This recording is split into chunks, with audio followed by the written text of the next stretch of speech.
Амалым қанша білдірмей, бәрінде сезіп тұрады.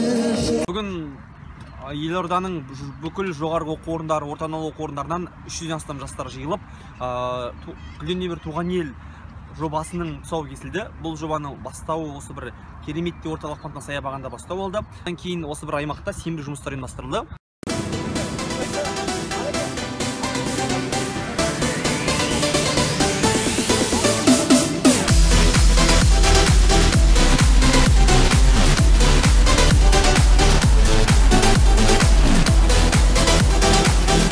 Бүкіл қазақ жастарын осындай эстафетаны қолдайды деген ойдамыз, шақырамыз барлығын. Осындай сенбіліктер, осындай акциялар бізде жыл бойы өткізіледі, апта сайын өткізіледі, түрлі форматтарда, еркін форматта ұйымдастырылады. Сіздерге тағы да үлкен рахмет.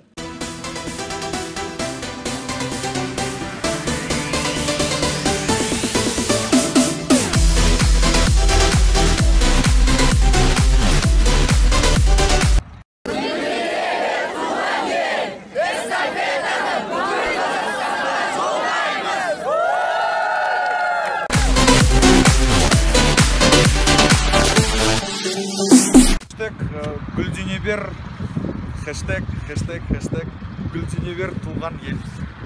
Жас отан.